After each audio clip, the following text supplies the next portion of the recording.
والصلاة والسلام على سيد الأنبياء والمرسلين أما بعد أعوذ بالله من الشيطان الرجيم بسم الله الرحمن الرحيم قل هو الله أحد الله الصمد لم يلد ولم يولد ولم يكن له كفوا أحد صدق الله العظيم رب اشرح لي صدري ويسر لي أمري واحلل عقدة من لساني يفقهوا قولي.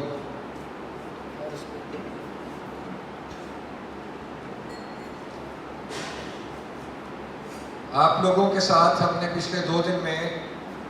الحمدللہ سورہ اخلاص کے شان نزول، اس کا نام، اس کی ٹرانسلیشن، آیت با آیت، حرف با حرف، اس کے معنی اور سورہ اخلاص کن باتوں کا جواب تھا، کن لوگوں کو جواب تھا، کس کس بات کا جواب تھا، ہم نے یہ ساری باتیں الحمدللہ دیکھی ہیں. ہم نے اس میں بڑی ڈیٹیل کے ساتھ یہ ڈسکس کیا ہے کہ کس طرح توحید کے بیان میں یہ ایک تہائی قرآن ہے جو ہمارے سامنے ہے، کس طرح سے یہی ایک سورت شرک کے تمام باب بند کرنے کا کام کرتی ہے اور اللہ تعالیٰ کی طرف اٹھنے والے جو مختلف سوالات ہیں مشرکین کے، کفار کے، ان سوالوں کے جواب دیتی ہے. تو اب یہ تمام چیزیں دیکھ لینے کے بعد آج ہمارا انشاءاللہ تعالی آخری دن ہے سورہ اخلاص کے ساتھ. تو آج ہم دیکھیں گے کہ سورہ اخلاص کے ہم پر حقوق کیا ہیں. جب ہم ایک دفعہ توحید کا لیسن سمجھ لیتے ہیں، جب ہمارے ذہن میں یہ بات کلیئر ہو جاتی ہے کہ اللہ ایک ہے، اللہ بے نیاز ہے، نہ وہ کسی کی اولاد ہے، نہ اس کی کوئی اولاد ہے، نہ ہی اس کے کوئی برابر ہے، جب اس کی ہم ڈیٹیل سمجھ جاتے ہیں کہ اللہ تو ایسا ہے، اب یہ سمجھ لینے سے ہماری زندگی میں کیا فائدہ ہے، ہماری زندگی میں جو ہے وہ کیا چیزیں بہتر ہونی ہے، یا ہماری چیزوں میں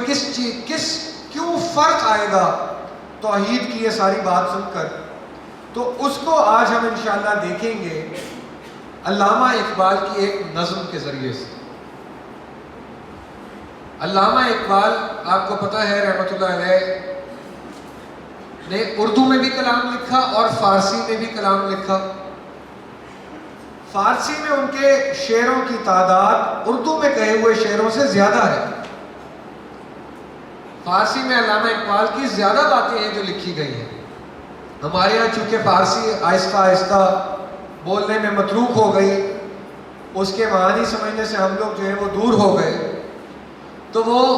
پہلے تو عربی کی طرح لوگ صرف اور صرف کچھ چیزیں یاد کر کے بولتے تھے، جس طرح ابھی بھی ہم عربی زبان جو ہے وہ بچپن میں سیکھ لیتے ہیں کہ قرآن پڑھ لیا جائے، اس سے زیادہ ہماری عربی کی جو ہے وہ انڈرسٹینڈنگ نہیں ہے. تو فارسی کی بھی انڈرسٹینڈنگ ایسی ہو گئی، بلکہ اب تو فارسی کی انڈرسٹینڈنگ اور کم ہو گئی، بیکاز اس کے اندر قرآن مجید نہیں تھا. تو ہم نے سوچا اس زبان کی ہمیں کیا ضرورت، تو ہم نے وہ پوری کی پوری زبان ہی اٹھا کر پھینک دی، یہ بات جانتے ہوئے اور یہ بات بھلا کر کہ اسلام کا اور مسلمانوں کا ایک بہت بڑا خزانہ ہے جو اس فارسی کی کتابوں میں ہم تک پہنچا ہے. مختلف رائٹرز نے پچھلے 1000 سالوں میں اسلام کی تاریخ میں مختلف باتیں لکھ کے بھیجی ہیں جو اب ہمارے سامنے آتی نہیں. علامہ اقبال کی 2 فارسی کی جو شروع کی کتابیں تھیں،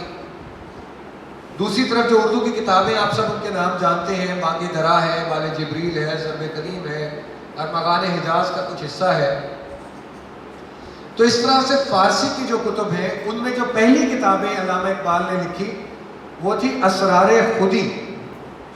secrets of the self. Secrets of the self پوری کتاب اس بارے میں ہے کہ آپ کون ہو، آپ نے اپنے آپ کو پہچاننا کیسے ہے، آپ نے اپنے آپ کو مضبوط کیسے کرنا ہے، آپ نے اپنے آپ کو طاقتور کیسے بنانا ہے،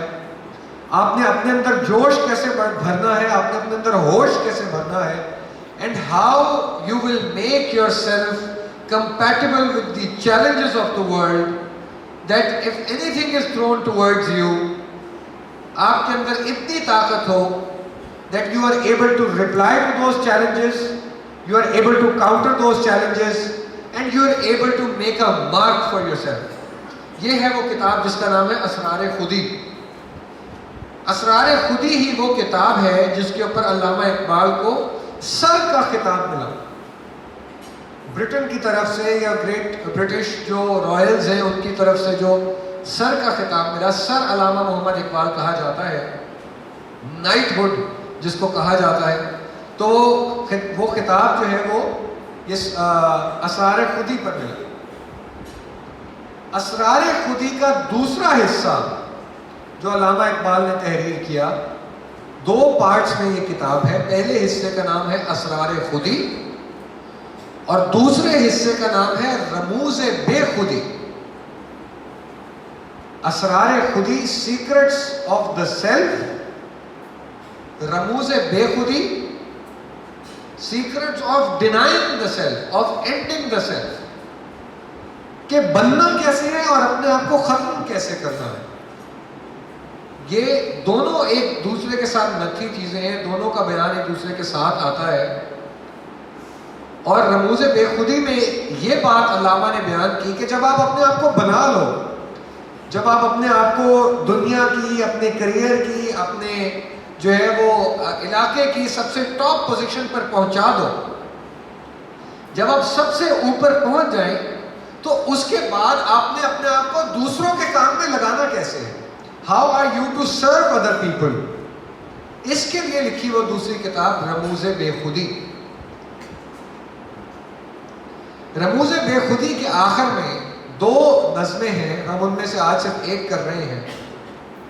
جو آج ہم سے ریلیونٹ ہے. اس میں کی جو آخری نظم ہے اس کا میں ویسے ہی آپ کو حوالہ دے دیتا ہوں. آخری جو نظم ہے وہ دراصل ایک دعا ہے جو علامہ اقبال حضور اکرم صلی اللہ علیہ وسلم کے سامنے رکھ رہے ہیں, اور اس کا نام ہے عرض حال مصنف بحضور رحمت للعالمین. عرض حال مصنف کہ مصنف یعنی لکھنے والے کا حال, اس حال کی بات چیت بحضور رحمت للعالمین, حضور اکرم صلی اللہ علیہ وسلم کے سامنے. تو وہ اپنی پوری کی پوری یہ جو انہوں نے کتابیں 2 لکھی اس میں ان کے ذہن میں کیا چلتا رہا, کیوں لکھی, اس ساری کی ساری بات, اس کی ساری کی ساری بات جو ہے نا وہ رکھ دیتے ہیں حضور اکرم صلی اللہ علیہ وسلم کے سامنے. اس کی جو یہ بالکل ان کے سامنے رکھ دیتے ہیں, اس کے میں آپ کو صرف 2 شعر آ کر کے سنا دیتا ہوں اور پھر ہم اپنے آج کے اس کے موضوع پر آ جائیں گے. آپ کو اس سے امپورٹنٹ سمجھ آ جائے گی کہ ہم کس وجہ سے یہ پورا کا پورا کلام دیکھ رہے ہیں.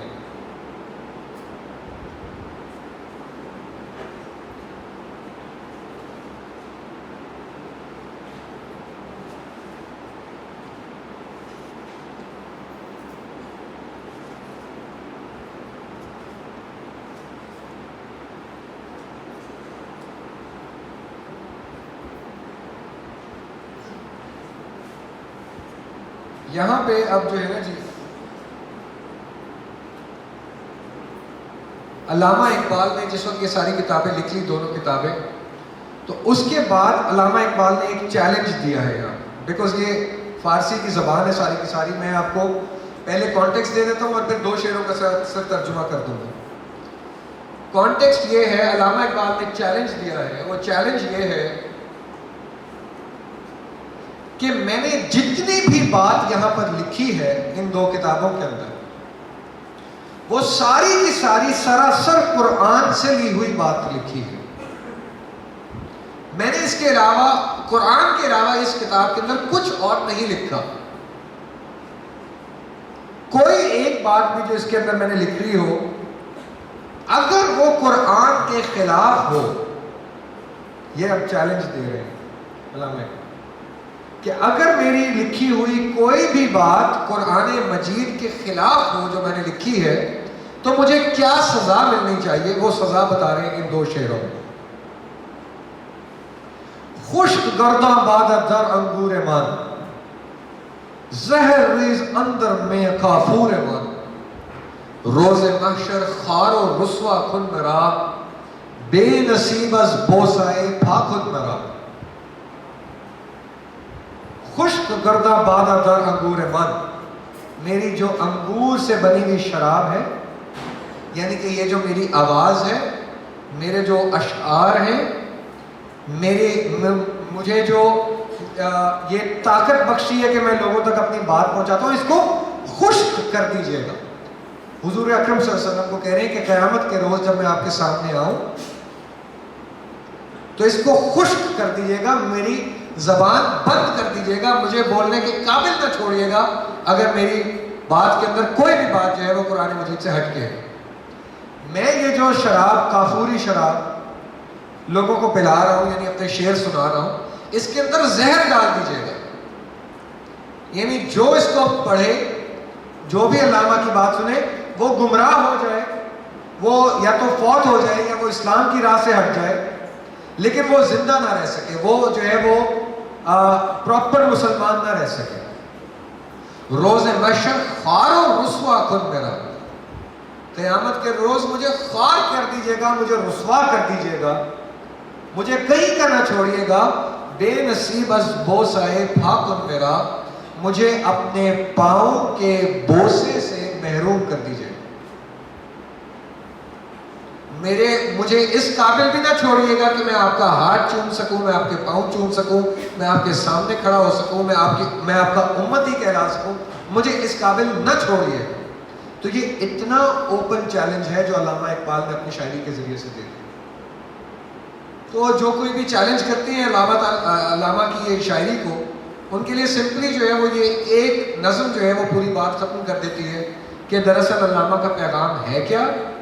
اور کیوں اس کو قرآن کے ساتھ جو ہے وہ پڑھنا ضروری ہے، کیونکہ وہ قرآن کی تفسیر میں سمجھ آتا ہے۔ اتنی ساری جو ہے وہ علامہ کی نظمیں ہیں جو باقاعدہ لکھا ہوا کہیں نہیں ہے، لیکن وہ تفصیل ہے قرآن کی آیات کی، وہ لکھی ہی بطور تفسیر قرآن گئی ہے۔ اب وہ جو تفسیر قرآن کے طور پر لکھی گئی ہیں، اس میں اس کے ٹاپک کے اندر آپ کے سامنے آج یہ ایک اس کی سیکنڈ لاسٹ، رموز بے خودی کی لاسٹ نظم کے میں نے آپ کو 2 شعر سنائے، سیکنڈ لاسٹ نظم جو ہے وہ ہے خلاصہ مطالب مثنوی، کہ میں نے جو پوری بات کی ہے اس پوری بات کا خلاصہ، اس کی سمری، اور وہ سمری کیا ہے؟ در تفسیر سورۃ الاخلاص، کہ میں نے یہ جو پوری بات کہی ہے یہ ساری کی ساری، اس کا خلاصہ کیا ہے؟ خلاصہ ہے تفسیر آف سورہ اخلاص، دیٹ از اٹ۔ اس کے کچھ بند ہیں، میں پڑھتا جاؤں گا اور آپ لوگوں کو چیزیں سمجھ آتی جائیں۔ اب یہ جو ہے وہ بڑی خوبصورت، اس کے اندر تصویر کشی کی ہے، منظر کشی ہے، تو آپ نے یہ باتیں دیکھتے جانی ہے کہ علامہ اقبال کہاں سے تھاٹ لے کر آ رہے ہیں اور کہاں تک اس کو پہنچا رہے ہیں۔ من شب صدیق را دیدم بخواب، گلز خاک راہ اوچی دم بخواب، کل رات میں نے خواب دیکھا اور مجھے خواب میں صدیق اکبر رضی اللہ تعالیٰ عنہ نظر آئے، حضرت ابوبکر صدیق رضی اللہ عنہ، اور میں نے ان کی خاک کے نیچے جو پڑے ہوئے پھول تھے وہ چنے خواب میں۔ یعنی کیا مطلب ہے اس بات کا؟ کہ انہوں نے جو باتیں مجھے بتائیں میں نے وہ باتیں ان سے لے لی، کہ خواب کے اندر جو بات مجھے سمجھ آئی تو وہ میں نے ان سے باتیں لے لی۔ آپ آگے وہ بتا رہے ہیں کہ یہ صدیق اکبر اصل میں ہے کون، ان کی تعریف سنیے ذرا۔ امن الناس بر مولائے ماں، کریم اول سینہ ماں، کہ یہ وہ شخص ہے جس کے احسانات میرے مولا پر، میرے مولا و آقا پر سب سے زیادہ ہیں علیہ الصلوۃ والسلام۔ حضور پاک صلی اللہ علیہ وسلم کی اپنی ایک حدیث ہے نا، وہ امن الناس علی فی صحبتہ وما لہ ابو بکر، کہ میرا ساتھ دینے میں اور اپنا مال دینے میں ابو بکر سے آگے کوئی نہیں۔ جنگ تبوک کا واقعہ آپ سب کو یاد ہوگا کہ جب سب سے جو ہے وہ سامان اکٹھا کیا جا رہا تھا اور سب مسلمانوں کو جنگ کی کال دے دی گئی تھی اور سب اپنا اپنا سامان لا کر دے رہے تھے، جو جو چیزیں گھر پہ تھی وہ لا کر دے رہے تھے، تو حضرت عمر فاروق اعظم رضی اللہ تعالیٰ عنہ و رضوا عنہ، نے اپنے گھر کا آدھا سامان جمع کیا، اور اچھے مالدار قریش تھے، یعنی کافی سارا سامان جمع کر لیا،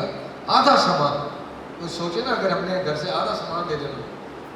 بستر بوریا سارا ہم نے لپیٹ کے، گاڑیاں دینی ہو، ہر چیز دینی ہو، آدھا سامان لپیٹ کے آدھا جو ہے وہ گھر والوں کے حوالے کیا، باقی آدھا لا کے حضور پاک صلی اللہ علیہ وسلم کے قدم میں رکھا کہ یہ میری کنٹریبیوشن آ گئی اس جنگ کے اندر. اور اتنی ساری جب کنٹریبیوشن کر دی نا عمر فاروق نے، تو دل میں ایک خیال آیا کہ بھائی آج تو میں جو ہے نا وہ ابو بکر سے زیادہ نمبر لے جاؤں گا. ابو بکر اتنا سامان کہاں لا سکیں گے؟ آدھا سامان میں پورا آدھا گھر اٹھا کر یہاں پر لا کر رکھ دیا. تو وہ ایک خواہش، ایک وہ فرینڈلی رائولری جس کو کہتے ہیں، دوستوں کے درمیان جس طرح مارکس زیادہ لینے کا ایک ہر وقت ایک کمپٹیشن لگا رہتا ہے، تو اس کمپٹیشن میں انہوں نے سوچا آج میرے نمبر آئیں گے، آج حضور پاک صلی اللہ علیہ وسلم بھی کہیں گے کہ یار عمر جو ہے نا وہ جیت گیا اس معاملے میں. وہ پتہ تب چلا کہ ابو بکر صدیق جو ہیں وہ سارا ہی سامان گھر کا اٹھا کر لیا، وہ پورا گھر خالی کر کے لیا، وہ پورا گھر خالی کر کے لا کر انہوں نے قدموں میں رکھا. اور حضور پاک صلی اللہ علیہ وسلم حیران، حضور پاک صلی اللہ علیہ وسلم نے پوچھا گھر والوں کے لیے کچھ چھوڑ کر آئے ہو؟ تو وہ جو خوبصورت جواب حضرت ابوبکر صدیق نے دیا کہ اللہ اور اس کا رسول چھوڑ کر آیا ہوں میں اس کے لیے، اور ہمیں کسی چیز کی ضرورت بھی نہیں. تو اس جواب کو پھر جو ہے وہ علامہ اقبال نے اپنی شاعری میں جس طرح لکھا ہے کہ پروانے کو چراغ ہے بلبل کو پھول بس، صدیق کے لیے ہے خدا کا رسول بس. کہ ایک پروانہ ہے، آپ لوگ دیکھتے ہیں جب لائٹس جلتی ہیں سردیوں میں اکثر نظر آتا ہے، زیادہ گرمیاں ہو جائے تب نظر آتا ہے، یہ ایک ٹیوب لائٹ جل رہی ہو باہر تو بہت سارے پتنگے آ کر اس کو لگ رہے ہوتے ہیں، کیونکہ وہ جو پروانہ ہے اس کو جہاں لائٹ نظر آتی ہے وہ بس لائٹ پہ پاگل ہو جاتا ہے، اس کو لائٹ پہ ہی پہنچنا ہوتا ہے. اور ایک بلبل جو ہے، بلبل کا جو گانا ہے، بلبل کا جو بیٹھنا ہے، وہ صرف اور صرف ایک باغ کے اندر ہے. اس کو صرف پھول دیکھنے چاہیے، اس کو پھول سے لینا دینا ہے، اس کو یہ نہیں ہے کہ نیچے شیر پھر رہا ہے یا جنگلی بلی پھر رہی ہے یا کوئی اور معاملات ہیں. پھول ہے تو بلبل بھی ہے. تو پروانے کو چراغ ہے بلبل کو پھول بس، صدیق کے لیے ہے خدا کا رسول بس. تو یہ اس صدیق اکبر کی بات کر رہے ہیں کہ یہ اس کا ساتھ جس کا سب سے زیادہ ساتھ ہے. کلیم اول سینہ ماں، کہ ہمارے سینہ کے اوپر وہ پہلے کلیم ہے. طور سینہ کا نام سنا ہوا ہے آپ سب نے؟ وادی سینہ. حضرت موسیٰ علیہ السلام کا نام سنا ہوا ہے آپ سب نے؟ وادی سینہ میں طور سینہ پر، طور کے پہاڑ پر وہ جا کر، یہ وہ جگہ تھی جہاں پر اللہ تعالیٰ نے اپنی تجلی فرمائی تھی حضرت موسیٰ علیہ السلام پر. موسیٰ علیہ السلام کا ایک دوسرا نام جس سے ان کو پہچانا جاتا ہے وہ ہے کلیم اللہ. اللہ کے کلیم جو ہے وہ اس کے اندر جو سینہ ہے وہاں پر جا کر ان کا اللہ کے ساتھ جو ہے وہ سامنا ہوا تھا، بات چیت ہوئی تھی، تجلی ہوئی تھی. تو علامہ اقبال کیا کہہ رہے ہیں کہ ہمارے اگر سینہ ہے کوئی، یعنی ہمارا اگر کوئی وادی سینہ ہے، اگر ہمارا کوئی پہاڑ سینہ ہے، وادی کیا کہتے ہیں جبل طور ہے اور وادی سینہ ہے، تو وہ اگر اس کو حضور پاک صلی اللہ علیہ وسلم کیا جائے تو اس پہ پہلا جو شخص وہاں گیا تو وہ ابو بکر صدیق تھے. یعنی کیا مراد ہے کہ پہلا وہ شخص جو کہ ایمان لائے وہ ابو بکر صدیق تھے. 3 لوگوں کے نام آتے ہیں نا جنہوں نے سب سے پہلے اسلام قبول کیا. ایک حضور پاک صلی اللہ علیہ وسلم کی زوجہ محترمہ خدیجہ الکبریٰ رضی اللہ عنہ. دوسرے بچوں میں سب سے پہلے حضرت علی المرتضیٰ کرم اللہ وجہہ. لیکن یہ دونوں جو لوگ تھے یہ حضور پاک صلی اللہ علیہ وسلم کے گھر کے لوگ تھے. ایک آپ کی وائف تھی، ایک وہ تھے جنہوں نے آپ کے گھر میں ساری زندگی گزاری ہے اور بڑے ہو رہے ہیں اور بچے ہیں. تو یہ تو گھر کے لوگ. گھر کے باہر جو پہلا شخص جس نے جو ہے وہ اسلام قبول کیا ہے یا حضور پاک صلی اللہ علیہ وسلم کو کہا ہے کہ جی سوسائٹی کے اندر یا کسی چیز میں جدھر آپ کو ساتھ چاہیے، جدھر آپ کو ساتھ چلنا ہے، میں مانتا ہوں کہ آپ سچے ہیں، وہ صدیق اکبر رضی اللہ عنہ. ہمت او کشت ملت راچو اب، ثانی اسلام و غار و بدر و قبر. کہ اس کی ہمت کیا کہتے ہیں جو سب سے زیادہ تھی، جس کی ہمت ایسی ہے کہ اس کی بارش جو ہے وہ ہم تک بھی پہنچ رہی ہے، اتنی ہمت دکھانے والے، اور یہ ایسی خوبصورتی کے ساتھ اگلے ایک مصرے کے اندر ساری حضرت ابوبکر صدیق کی کوالٹیز جو ہے وہ اکٹھی کر دی ہیں. ثانی اسلام و غار و بدر اور قبر، کہ ثانی اسلام ہے، اسلام میں دوسرے ہیں، اسلام میں وہ شخص جس نے حضور صلی اللہ علیہ وسلم کا ساتھ دیا. ثانی غار ہیں، غار کے ساتھی ہیں، ہجرت کر رہے تھے تو وہ دوست ہیں جس نے جو ہے وہ سوراخوں کے اوپر پاؤں رکھ کے جو ہے وہ ڈسا جانا بہتر سمجھا حضور پاک صلی اللہ علیہ وسلم کی آئیڈینٹی کو بچانے کے لیے. ثانی بدر ہے، بدر کے صحابہ ہیں، بدر کے صحابہ کو ویسے ہی جنت کی بشارت ہے. ویسے تو یہ عشرہ مبشرہ میں بھی شامل ہے، اس میں بھی ٹاپ کے جو ہے وہ صحابی ہیں، لیکن بدر میں بھی اس کے ساتھ، اور قبر کے بھی ساتھی ہیں. جتنے بھی اب تک آپ میں سے یہاں سے جو ہے وہ زیارت مدینہ سے ہو کے آئے ہوئے ہوں گے، سب یہ بات جانتے ہیں اور تصویروں میں دیکھا ہوا ہے، اور ویسے بھی یہ بات سب کے سامنے کہ حضور پاک صلی اللہ علیہ وسلم کے ساتھ والی جو قبر مبارک ہے وہ حضرت ابوبکر صدیق رضی اللہ عنہ. تو یہ وہ ویلیو ہے حضرت ابوبکر صدیق کی جن سے یہ اگلی بات آنے لگی ہے. گفتمش اے خاصائے خاصان عشق، میں نے کہا اے خاصائے خاصان عشق، اے عشق کے سربراہ، اے وہ شخص جدھر سے عشق شروع ہوتا ہے. عشق کے تو سر مطلع دیوان عشق، آپ کا عشق وہ ہے کہ دیوان عشق کا، دیوان عشق سے مراد ہے عشق کی کتاب اگر ہو تو آپ جو ہے وہ اس کا مطلع ہے، آپ اس کا پہلا شعر ہیں. اتنا آپ کا عشق قوی ہے، اتنا مضبوط ہے. پخت از دستت اساس کار ماں چارہ فرما پہ آزار ماں، کہ آپ نے جو ہے وہ آپ سے ہماری یہ درخواست ہے اے خاصان عشق کہ پخت از دستت اساس کار ماں، کہ اپنے ہاتھوں سے، اپنے دست سے ہماری عمارت کی بنیاد مضبوط کر دیجئے. آپ کو کل کی ڈسکشن یاد آ گئی کہ توحید کی، اسلام کی جو عمارت ہے وہ توحید کی بنیاد پر کھڑی ہے. تو اب کیا وہ کہہ رہے ہیں؟ وہ کہہ رہے ہیں کہ اپنے ہاتھوں سے ہماری عمارت کی بنیاد مضبوط کر دیجئے.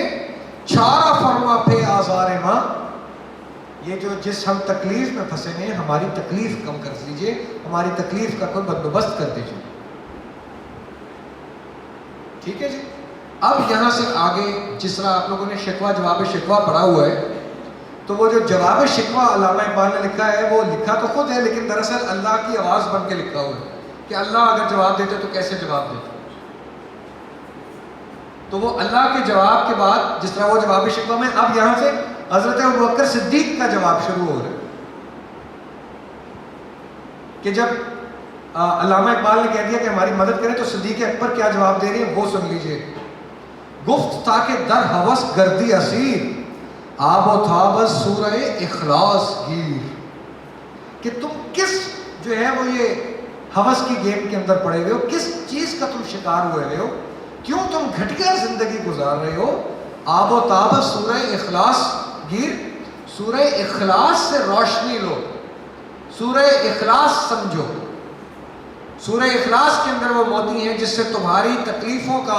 مداوع ہوگا. اب یہ تکلیفیں جو ہے وہ صرف پرسنل نہیں ہیں یہاں پر جن کا ذکر علامہ نے کیا. علامہ کی کوالٹی کیا ہے کہ علامہ پوری کی پوری ملت اسلامیہ کے بارے میں فکر مند ہے نا،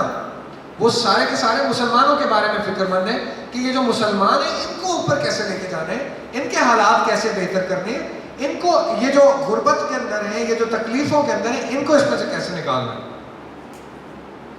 اس کا جواب آ رہا ہے کہ تم سورہ اخلاص سے جواب دو. این کے در صد سینہ پیچیدک نفس سر از اسرار توحید است و بس، کہ تمہارے اندر یہ جتنے بھی کیا کہتے ہیں تمہارے اندر جتنے بھی سانس چل رہے ہیں، یہ سارے سانس صرف ایک سانس کی وجہ سے ہیں، صرف ایک بات کی وجہ سے ہیں. وہ اس بات کا نام کیا ہے؟ اس بات کا نام ہے توحید.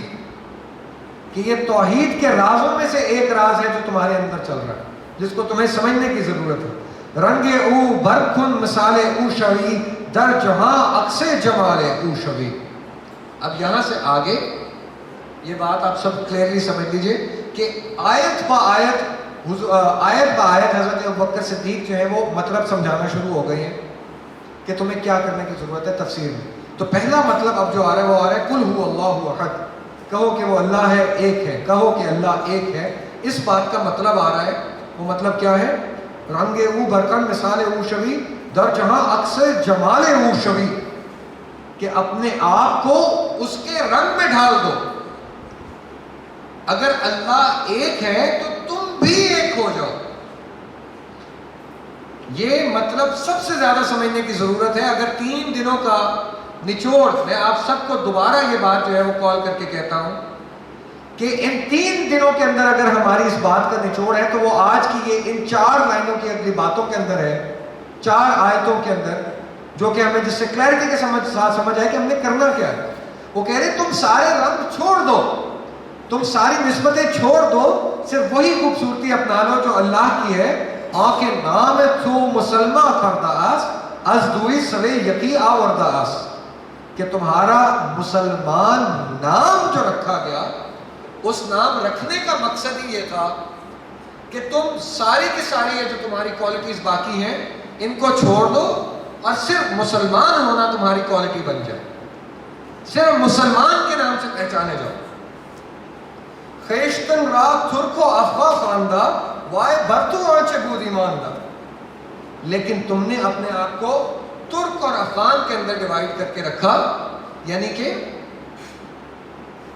ذاتوں کے اندر ڈیوائیڈ کر کے رکھا۔ آپ نے اپنی زبانوں میں اپنے آپ کو ڈیوائیڈ کر کے رکھا، آپ نے اپنے آپ کو سندھی مسلم سندھی پٹھان پنجابی میں ڈیوائیڈ کر کے رکھا، آپ نے اپنے آپ کو ایرانی تورانی عرب ترک ایشین ایسٹ ایشین اس پہ ڈیوائیڈ کر کے رکھا۔ تو تف ہونی چاہیے نا کہ آپ کو تو بات کو مسلمان ہونے کا مقصد سمجھ نہیں آیا، کہ افسوس ہی کر سکتا ہے انسان آپ کے اوپر۔ وہ جواب شکوہ کا جو ایک شعر ہے کہ یوں تو سید بھی ہو، مرزا بھی ہو، افغان بھی ہو، تم سبھی کچھ ہو، بتاؤ تو مسلمان بھی ہو۔ یہ ہم نے پہلے پڑھا ہوا بھی ہے، باہر جو ہے وہ اقبال ویک کے اندر ہم نے اس پر ڈسکشن بھی کی ہوئی۔ تو آگے وہ کیا کہہ رہی ہے حضرت ابوبکر صدیق کے زبان میں؟ وارہا نا امید را از نامہا ساز باخم در گزر از جامہا۔ یہ جو نام بنائے ہوئے ہیں ان ناموں سے اپنے آپ کو چھڑا لو، ان سب سے اپنے آپ کو چھڑا لو اور ایک سراہی کے ساتھ یا ایک شراب کے ساتھ، ایک مسلمان ہونے کے نام کے ساتھ اپنے آپ کو جوڑ لو۔ یہ ہے پہلا وہ درس جو سب آپ کے پاس ہونا چاہیے۔ اے کہ تو رسوائے نام افتاد دا از درخت خیش خام افتاد دا، کہ تم اپنے آپ کو جو ضائع کر رہے ہو ایک کچے پھل کی طرح جو ایک اس میں سے گر گیا، ایک درخت پر سے ایک کچا پھل جس طرح سے گر گیا، تم اس طرح سے اپنے آپ کو ضائع کر رہے ہو۔ یہ اپنے آپ کو ضائع مت کرو، صرف اپنے آپ کو مسلمان ہونے کے اوپر بنا لو، اپنے آپ کو مسلمان کر لو۔ تو در خودے راہ بخود پوشیدہ در دل آور آنچے بر لب چیدہ، تم نے اپنے اوپر اپنا راز خود بند کر لیا، تم نے اللہ کی نعمتیں اپنے اوپر خود بند کر لی ہیں، کیونکہ تم نے خود جو توحید کا سبق تھا وہ چھوڑ کر اپنے آپ کو یہ دوسرے اسباب کے اندر جوڑ دیا ہے کہ میری یہ زبان، میرا یہ شہر، میری یہ نسبت، تو میں تو جو ہے وہ ان چیزوں کو پہلے جو ہے وہ دیکھتا ہوں، اس کو بعد میں دیکھتا ہوں کہ میں مسلمان ہوں۔ یکشو و توحید را مشہود کن غائبش را از عمل موجود کن، تم نے یہ جو سینکڑوں قومیں بنا لی ہیں اس کو ایک قوم بنا لو، تم نے جو عمل چھوڑ دیا ہے اس عمل سے اس 100 قوموں کو تم ایک قوم بنا سکتے ہو۔ تو اپنے عمل پہ واپس آؤ، سورہ اخلاص پہ واپس آؤ، ایک بننے پر یہ قومیتیں چھوڑ کے، لسانیتیں چھوڑ کے، زبانیں چھوڑ کے، علاقے چھوڑ کے ایک جگہ آؤ گے تو اس کا فرق پڑے گا، ورنہ مسلمانوں کی حالت نہیں بہتر ہوگی۔ یہ ہے وہ پہلا سبق جو اس کے اندر کیا کہتے ہیں یہاں پر دیا علامہ اقبال نے حضرت ابوبکر صدیق سے، وہ دوبارہ وہ اردو والا شعر کہ فرقہ بندی ہے کہیں اور کہیں ذاتیں ہیں، کیا زمانے میں پنپنے کی یہی باتیں ہیں کہ تم اپنے آپ کو فرقوں میں، مسلکوں میں، ہاتھ باندھنے میں، ہاتھ کھولنے میں، رفع یدین کرنے میں، نہ کرنے میں، تم اپنے آپ کو اپنی ذات دوسرے سے جو ہے وہ اونچی گرداننے میں، بتانے میں اتنے محب ہو گئے ہو کہ تمہیں یاد ہی نہیں ہے کہ اس زمانے میں ہم نے آگے بڑھنا کیسے تھا، اور بڑھا جا بھی نہیں سکتا، کیونکہ جو بڑھ رہے ہیں آگے وہ ان سب چیزوں کو چھوڑ کر بڑھ رہے ہیں۔ اللہ الصمد، اگلی آیت، پہلی آیت کا مطلب آپ کو سمجھ آ گیا کہ یہ ذاتیں، یہ نسبتیں، یہ چھوڑ دو، صرف ایک رنگ جو اللہ کا رنگ ہے، جس رنگ کا نام مسلمان ہے، اس ایک رنگ کو اپنا لو۔ گرب اللہ الصمد دل بستہ، از حد اسباب بیرون جستہ۔ اگر تم اپنے آپ، اگر تم اللہ کو بے نیاز کہتے ہو، ہم نے کل بے نیاز کے صمد کے معنی پڑھے ہیں کہ وہ جس کو حاجتوں کی ضرورت نہیں ہے، جس کو کسی کی سپلیکیشن کی ضرورت نہیں ہے، جو کسی کی طرف دیکھتا نہیں ہے اس بات کے لیے کہ کہیں سے اس کو مدد آئے گی، تو اگر تم اللہ کے بارے میں یہ بات کہتے ہو تو اس بات کو اپنے بارے میں بھی سچ کر کے دکھاؤ، اپنے بارے میں بھی سچ کر کے دکھاؤ کہ تمہیں کسی چیز کی ضرورت نہیں ہے، جس طرح کہ تمہارے اللہ کو کسی چیز کی ضرورت نہیں ہے۔ یہ ہے اللہ الصمد کا مطلب، کہ صرف اللہ ہی بے نیاز نہیں ہے، اللہ کے بندے کو بھی بے نیاز ہونا ہوگا، اللہ کے بندے کو بھی اپنی ضرورتیں ختم کرنی پڑیں گی دوسروں سے، کیونکہ جب بندہ اللہ الصمد بولتا ہے تو وہ یہ اسباب، ضرورتوں کی یہ جو قید ہے،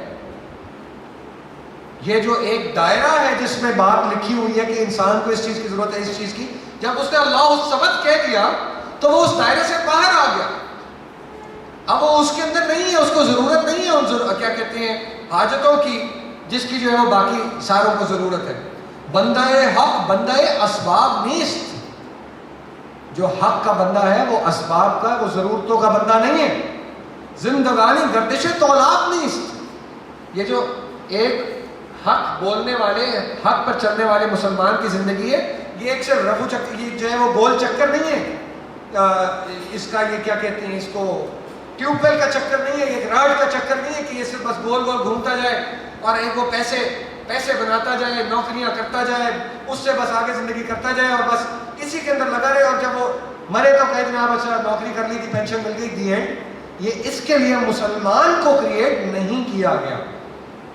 مسلمان کا مقصد وہ نوکری کر کر زندگی ختم کر دینا نہیں ہے۔ مسلم ہستی بے نیاز از غیر شو، اہل عالم راست سراپا خیر شو۔ اگر تم مسلم ہو تو یہ جو سارے کے ساری ضرورتیں ان میں سے نکل آؤ اور اپنے ارد گرد والوں کے لیے خیر بن جاؤ، خیر بن جاؤ ایک ایک شخص کے لیے جس تک یہ پیغام جاتا ہے کہ تم مسلمان ہو، جس کے تم ساتھ رہتے ہو، چاہے وہ مسلمان ہو یا نہ ہو، لیکن ہر ایک کے لیے تم سراپا خیر بن جاؤ، ہر ایک کے لیے بھلائی بن جاؤ۔ ہر ایک، یعنی کہنے کا مطلب کیا ہے کہ وہ اللہ جس طرح سے سب کو دیتا ہے لیکن کسی کا محتاج نہیں ہے، تم بھی دینے والے بن جاؤ، تمہارا ہاتھ دینے والا بن جائے، اوپر والا ہاتھ ہو، لینے والا ہاتھ نہ ہو، تم لوگوں کے لیے آسانی کریٹ کرنے والے ہو۔ یہ بات اتنا جو ہے وہ خوبصورتی کے ساتھ یہاں علامہ اقبال نے رکھ دی، پیش منعم شکوائے گردو مکن، دست خیش از آستی بیرو مکن۔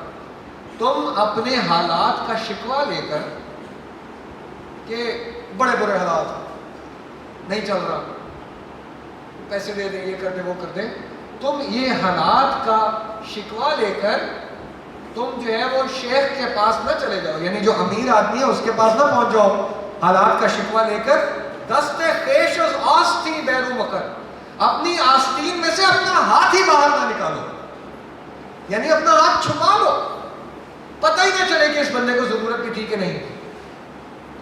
اس حد تک تمہیں خوددار ہونا پڑے گا اگر تم واقعی یہ کہتے ہو اللہ الصمد۔ یہ ہے وہ شرک کا توڑ جو یہاں پر جو ہے وہ علامہ بتا رہے ہیں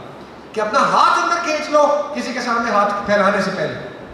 کسی سے بھیک مانگنے سے پہلے اپنا ہاتھ اندر کر لو،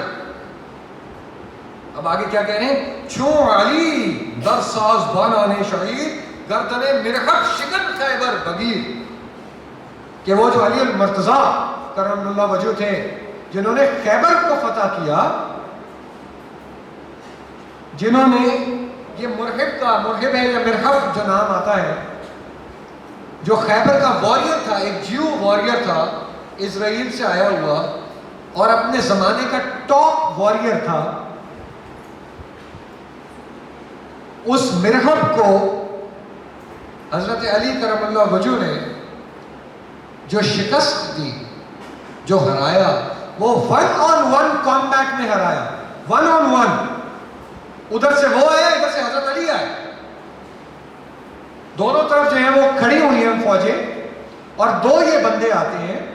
اور مرحب اتنا طاقتور ہے، اس نے اپنی تلوار کے اوپر لکھوایا ہوا تھا کہ اس نے اپنی تلوار پر یہ بات لکھوائی ہوئی تھی کہ جو کوئی اس تلوار کا مزہ چکھتا ہے وہ مر جاتا ہے، یہ اس کی تلوار پر لکھا ہوا تھا۔ پھر جب سامنے آئے ایک دوسرے کے تو مرحب نے چیخ کے کہا، وار کرائز ہوتے ہیں، آپ لوگوں نے سنی ہے اور جنگوں میں دیکھتے ہیں کہ ایک دوسرے کے ساتھ ہوتے ہیں، پرانے زمانے میں اگر آپ نے وہ کامبیٹ والی چیز دیکھی ہو، گلیڈیٹر یا any thing of that sort میں، ٹرائے میں، گیم آف تھرونز میں، تو وہ کیا اس نے آ کے مرحب نے کیا نعرہ لگایا؟ اس نے کیا بولا؟ اس نے کہا پورا خیبر جانتا ہے کہ یہاں مرحب آ چکا ہے اور اب مرحب سے آگے کوئی بڑھ کر نہیں جا سکتا، نہ ہی مرحب کو کوئی مار سکتا ہے۔ آگے سے حضرت علی کرم اللہ وجہ نے نعرے کا جواب دیا، میرا نام حیدر میری ماں نے رکھا تھا، میرا نام حیدر میری ماں نے رکھا تھا، اور جو میرے سامنے آئے گا وہ کٹ جائے گا۔ یہ کہہ کر ان کی فائٹ شروع ہوتی ہے، وہ فائٹ کرتے ہیں اور الٹیمیٹلی جو ہے حضرت علی کرم اللہ وجہ تلوار اس کے سر پر مارتے ہیں اور وہ اس جگہ پہ زخمی ہو کے گرتے ہیں اور مر جاتے ہیں۔ اتنی طاقت فزیکل ٹریٹس کے اندر اگر آپ حضرت علی کرم اللہ وجہ کی زندگی کو، بایوگرافی کو دیکھیں تو قد میں چھوٹے تھے، مرحب جو ہے وہ اسٹرانگ، مسکولر، بڑی ساری ایک بلا کا نام تھا، لیکن اتنی طاقت کہ پہلے سیلف کانفیڈنس میں نعرہ لگاتے ہیں کہ یہ جو دشمن ہے یہ آج نہیں بچے گا، اور پھر اپنے سے بڑے دشمن کو گراتے ہیں، پھر خیبر کا در جو ہے وہ اکھاڑتے ہیں اور اس کو فتح کرتے ہیں۔ یہ جو اتنی طاقت ہے، اس میں اتنی پروٹین لگے گی، اس میں ہر وقت کے کھانے لگیں گے، اس میں دودھ لگے گا، ٹھیک ہے، اس میں جو ہے وہ ہیوی ڈائٹس لگیں گی، جس کے بعد جا کے انسان میں اس طرح کی طاقت آئے۔ تو وہ طاقت، وہ پروٹین تھا پیچھے، یا وہ کیا تھا؟ وہ کیا کھاتے تھے؟ وہ ایک نان شعیر، سوکھی روٹی، حضرت علی کرم اللہ وجہ کی غذا سوکھی روٹی، جو کی سوکھی روٹی، ٹوٹل وہ طاقت جس کے اندر سے وہ نکال کے انہوں نے جو ہے وہ یہ آگے فتح کیا ساری چیزیں۔ یہ بات آپ لوگوں کو میں کیوں کس وجہ سے بتا رہا ہوں؟ کیونکہ طاقت جو ہے وہ روٹی سے نہیں آتی، کیونکہ اگر روٹی سے یا باقی چیزوں سے آتی ہوتی تو وہ پروٹین کھاتے، انہوں نے گوشت کھائے ہوتے، انہوں نے یخنیاں لی ہوتی، تو اس سے وہ طاقت، ان کی تو سادہ روٹی تھی۔ یہ طاقت آتی ہے اللہ الصمد سے، اس ڈیپ انڈرسٹینڈنگ سے کہ جب میں نے کہہ دیا کہ خدا بے نیاز ہے، تو پھر مجھے بھی پرواہ نہیں ہے کہ میرے ہاتھ میں کیا ہے کیا نہیں ہے، کہ جہاں میں نان شعیر پر ہے مدار قوت حیدری۔ یہ جو طاقت حیدر ہے، یہ نان شعیر سے جو ہے وہ آگے بڑھ کر نکال لی جاتی ہے۔ اس میں اس بات کی فکر کس انسان کو لاحق نہیں ہوتی کہ میرے پاس جب تک اسباب نہ ہو، میرے پاس گاڑی نہ ہو، یا مجھے جو ہے وہ اے سی میسر نہ ہو، یا مجھے جو ہے وہ کہیں کیلکولیٹر میسر نہ ہو، جو مرضی آپ اس کو، جو اس کی تعویل اپنی زندگی کے مطابق کرنا چاہتے ہیں کر لیں۔ بات صرف اتنی بتانا مقصود ہے کہ یہ جو تعویلیں ہیں، یہ جو اسباب ہیں، اسباب کے اندر ہماری بچت نہیں رکھی ہوئی، اللہ الصمد کے اندر ہماری بچت رکھی ہوئی. اللہ کو بے نیاز ماننے میں اور پھر خود بے نیاز ہو جانے میں، اس بات کی فکر چھوڑ دینے میں کہ کہاں سے پیسے آئیں گے، کیسے اپلائی کروں گا، کیسے بہتر رزلٹ حاصل کروں گا، کیسے میں جو ہے وہ فلاں چیز خرید پاؤں گا. تم اس سے بڑھ کر ہو، تم اس سے بہت اوپر ہو. یہ ہے اللہ الصمد کا پیغام، جو کہ جو ہے وہ علامہ اقبال نے حضرت ابوبکر کے ذریعے سے میں دیا. انشاءاللہ اس کو جو ہے وہ پرسوں، کل انشاءاللہ ہمارا جو ہے وہ وقفہ ہوگا، اور پرسوں جو ہے وہ انشاءاللہ اس کو دوبارہ شروع کریں گے. ربنا تقبل منا انک انت السمیع العلیم وتب علینا انک انت التواب الرحیم.